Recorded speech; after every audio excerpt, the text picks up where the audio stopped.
Hi, it's Sarah with House Copper, and I am going to do a tea kettle restoration today. I get a lot of requests for this, and I feel like if people keep seeing these videos that I put out about tea kettles and specifically, they will be able to fix it on their own, save some shipping to me, and feel empowered to fix their tea kettle. This one is huge, and the only thing I'm actually doing to it is cleaning around the spout. The spout, I don't think it's original to it. It's really a heavy spout for the build. I'll show it to you when we get started. I'm gonna show how to fix something that hasn't fallen off but is leaking. So that's really all we're doing today. And it's dirty, so I'm ready to get nasty in terms of dirt and grime. All right, here we go. Okay, so it's leaking all around here. And I'm gonna have to get all the sediment off. I can't go in from the inside because it's I don't actually know what's going on with that lid, but it is so gross. And it would be such an expensive fix. I am only fixing it from the exterior, but this is too heavy for this thin copper. That's really, I think, what's been going on. But first we have to clean up all this junk. I'm using a Dremel with a sand flap, and I use a foot pedal with my Dremel just to make my life easier, but let's hope we can just clean this off without the whole thing falling apart.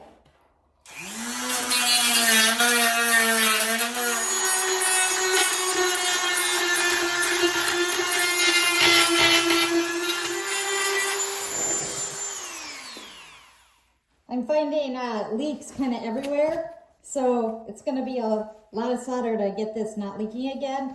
It also has a whole bunch of, it's so huge. So right down there, that's a leak as well, and it's from the weight of this spout that I really doubt is original. It looks too modern to have been this from the start. Okay, I hammered down this flange as best I could. There's a tear here in the copper, but actually that has steadied this a lot, just catching it. And then this is all cleaned up too, so I can solder underneath because this is a leak as well as around the spout. So we're going to be doing a lot of leaky repairs. And we're going to start on the top. And what I'm gonna do is I'm gonna flux it up, and then we'll go from there. So liquid flux, you wanna get everywhere, and it's actually gonna be a two-part deal because we're gonna use the soldering iron as well as the blowtorch. And I like to have some tin ready to go. And then you can just dive in. And you go bit by bit, like I think I've shown in the past. You're heating. The problem is that this giant bronze sucks heat. So that's what I'm most worried about.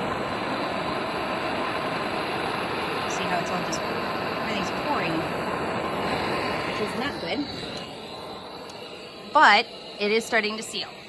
And so I'm going to be going round and round, and now you can hear there's stuff inside. Now I'm going to put it,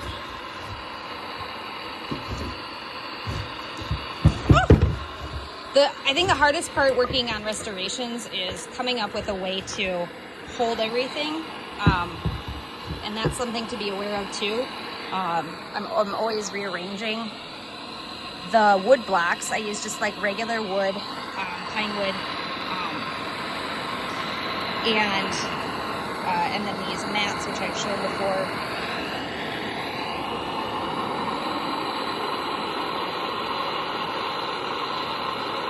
So I'm using the blowtorch to heat what I can.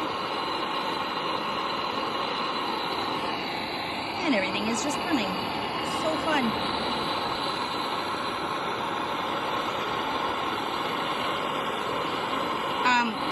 is like looks like burning is actually the leftover sediment from the last usage of these when it leaked. But I don't know if you can tell, but where I was, it actually is sealing. It's messy, it's not pretty, but none of these restorations are. Right, sometimes it doesn't want to run and you have to use muriatic acid. I use a undiluted muriatic in order to force the tin to run where it doesn't want to run, especially on dirty old things like this that the client did not want to pay for a full restoration. They just want kind of like a marginal one, which is just to make this not leak. So the muriatic will help with running the solder in these cracks that don't want to run because they're dirty, really dirty. I'll remove the heat sometimes because then I can move the iron and it will seal as I go because the iron isn't as hot, and so I can almost kind of use it like a welding gun. The soldering iron kind of works like a welder.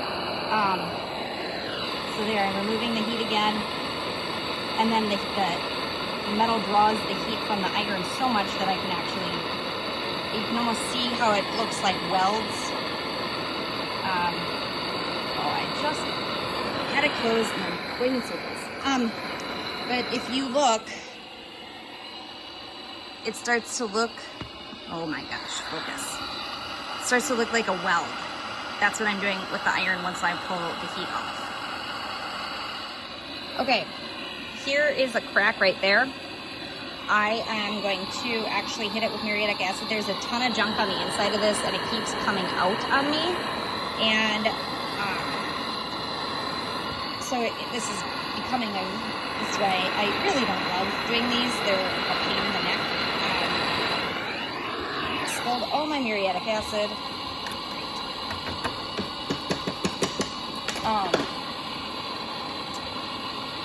So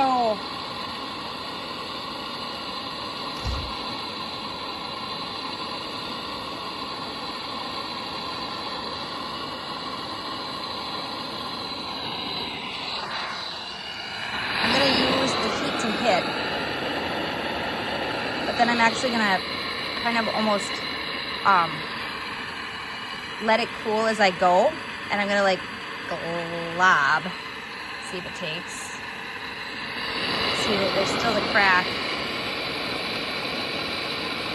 so I might hit it just to get some heat.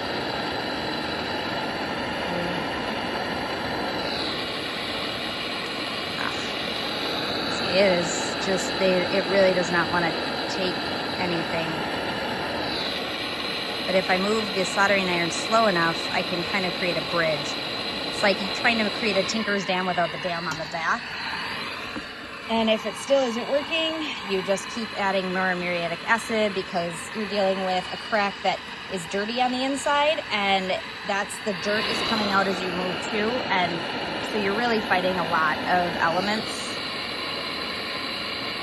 There, now we're starting to build up.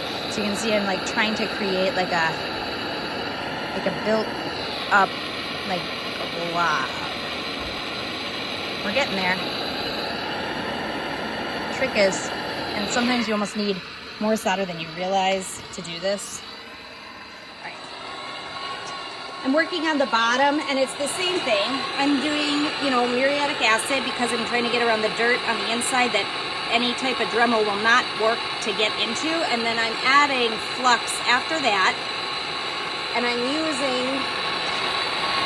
the soldering iron still